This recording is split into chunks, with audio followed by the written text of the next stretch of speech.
Okay, hi guitar lovers, welcome back on Guitar Tutorials. I'm Yuri.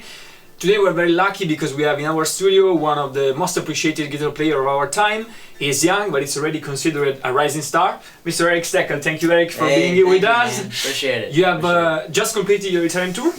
So how is it going? What are your impressions about the venues, the gigs, the crowd, the food, our country? Yeah, the food. Let us know. It's been great. This is my fourth time in Italy, but this is my first clinic tour of Italy. So in 2007 and 2008, I was here supporting Robin Ford and Larry Carlton. Fantastic. We did like Pistoia Blues, opening for Steve Vai and Greg Allman. It was incredible. And I was 17, very young.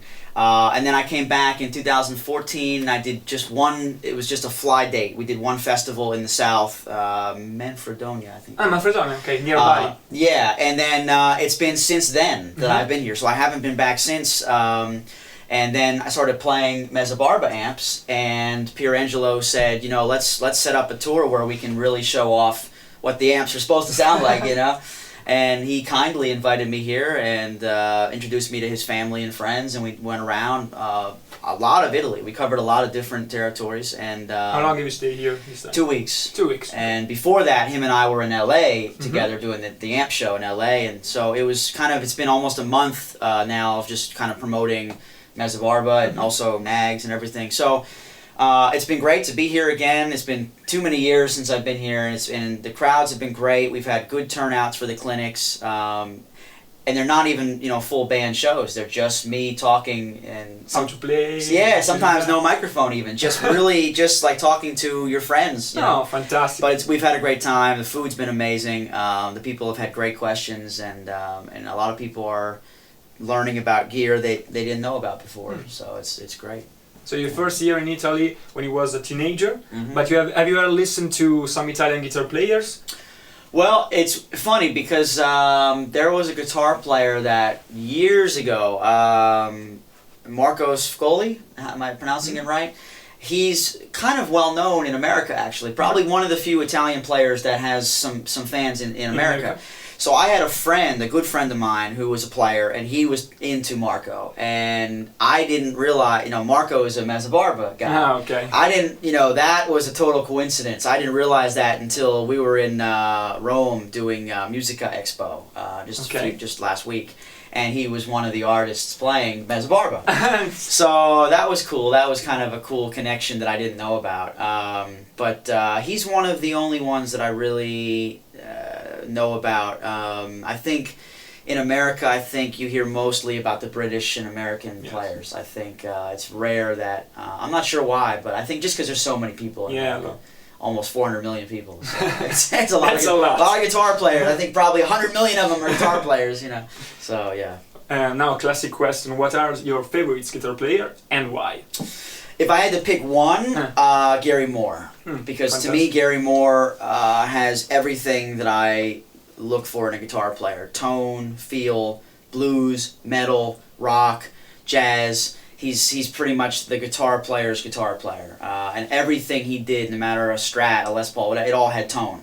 His tone was incredible no matter what he played. And I've even seen him playing through amps that you could tell he didn't really like. There's a great video of him on YouTube playing some sort of Marshall party. And there's a bunch of DSL 2000s, and that's not really a Gary Moore amp. That Gary Moore's classic Plexi, And you could tell he wasn't really loving it, but he still sounded great. Fantastic. He still sounded great.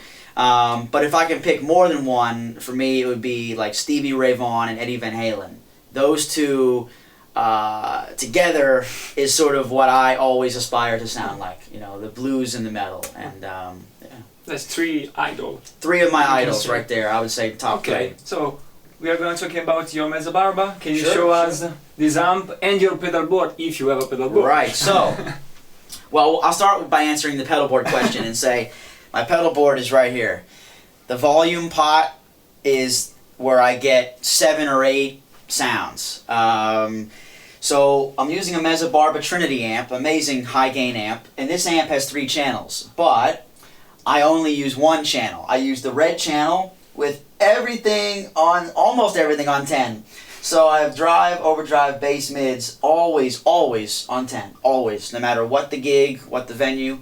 The treble I set to the sound of the room. So we have this mic'd up in here, so I had the treble a little higher, because SM57s sometimes on a greenback speaker can be a little dark. So treble's up, but I don't switch channels, and I get all of my sounds from just controlling the volume knob. So if I want a clean tone, the volume's on 1 or 2. If I want a sort of a Angus Young, 3. If I want Gary Moore, 6. If I want modern, 10. So that's my pedal board. I don't have to click on anything. I don't have to trip over anything on stage. And it's very very easy for sound check, because you plug in, turn the amp on, okay, the lights are on, all right, let's go to the bar. You know? So it's, yeah, it's a very simple setup. Great guitar, great amp, and no bullshit, you know. Perfect combo. Perfect, yeah. And great hands. It starts here. Yes, it starts here. If you don't have this, and we were talking about this earlier, expensive gear, you know, high quality amplifiers use high quality components. So what that means is it's more truthful. So it gives you back what you give it. So if you can't play, if you're sloppy, if you have bad technique, the amp is going to tell you that. It's going to be very honest with you. But that's a good thing, because it makes you a better player. You learn, you know, okay, I'm a little noisy on this passage. I need to work on my muting. And so good guitars and good amps don't lie. They're very honest. In your last album, Polyphonic Player, in which you also play keyboards and bass. Yes, I have been playing, I have to think now, I've been playing keyboards on my records since 2007. So in 2008, my Feels Like Home album was released, but it was recorded in 2007. And that was the first album that I said, okay, I'm going to play the keyboard, I'm going to debut my keyboard work to the public. And I was very proud of it, and still to this day, my keyboard solo on The Ghetto, I was 17 when I cracked that, and I'm still to this day proud of that keyboard solo, which is rare, because a lot of work in my past I would love to go back and redo, but not that keyboard solo. So yeah, that was the first time I played keyboard on one of my records, and every record since I've been doing it. Fantastic, amazing. And I love it. And on the last record, there's a lot of keyboard, a lot of piano and organ. Listen to it. And you have covered 6 classic blues songs. Right. How have you selected them? Some of it was very natural, like some songs we had been doing in the live set and never recorded, like the Donny Hathaway song "We're Still Friends." Fantastic song. I've been doing that song for like 5 years, and I just occurred to me, I was like, I never recorded it, I never put it on an album, and there was no reason, I just kept forgetting to do it. So for this record, we said we have to do it, and we did it a bit different. We did it where the piano was the bass of the song, and the guitar was only at the end for the solo. So that made it, I think, a little more dramatic. That was cool. We did It's My Own Fault, B.B. King. Waiting for the Bus. Waiting for the Bus, Billy Gibbons, ZZ Top, yeah. And Waiting for the Bus, we put our own sort of spin on it. We did a blues metal sort of section at the end that gets almost into Metallica territory. It's pretty cool. But the beginning of the song is classic ZZ Top. What else did I do on that record? She's 19. Oh, right, 19 years old. Yeah, Muddy Waters. That's another one that I've been doing live, and figured it's time to record.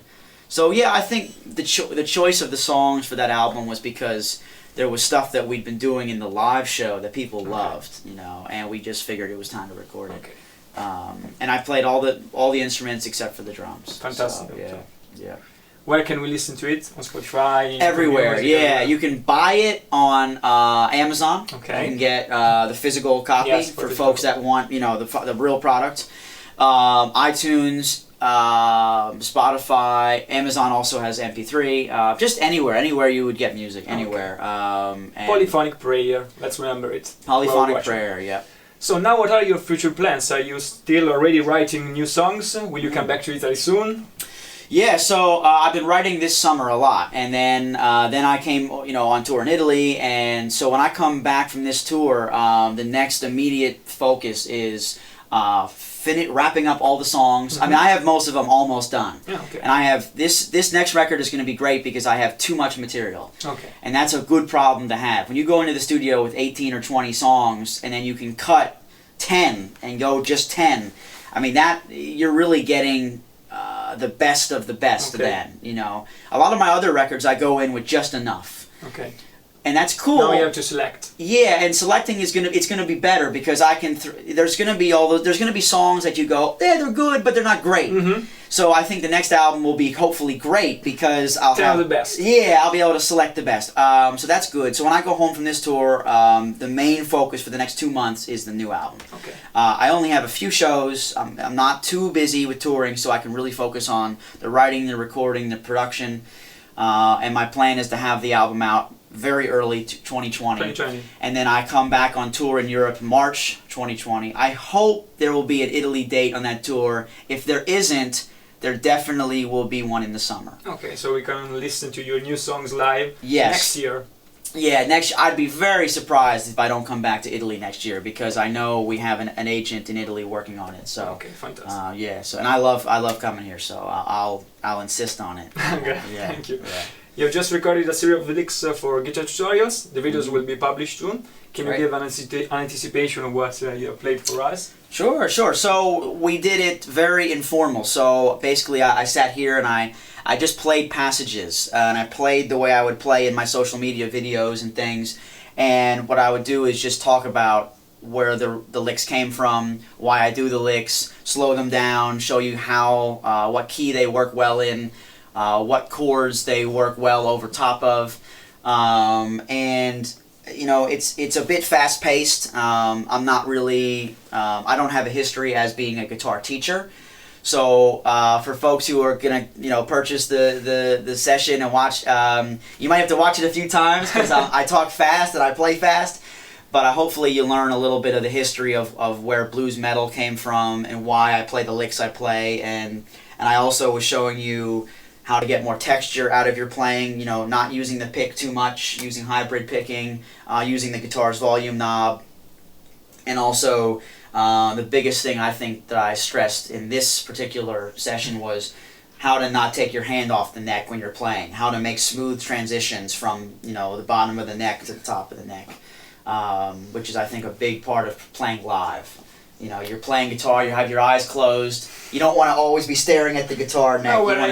Yeah, you don't want to lose. And sometimes you play, I've been on stages where it's so dark on the stage, or they have maybe one spotlight on my head or something, but there's no light on the guitar. So if I'm a player that's relying on, I need to know where I am, you're going to be screwed. So what I tried to show you guys was how to get from one place on the neck to another with looking up, without looking at the neck, which will make you a much better player. So those are some of the things that we covered. Okay, so check out the Guitar Tutorials in the next week to see the entire package. Where can we follow you on social media, on the internet, on your website? Yeah, Instagram is Eric Steckel Official. My website is ericsteckel.com.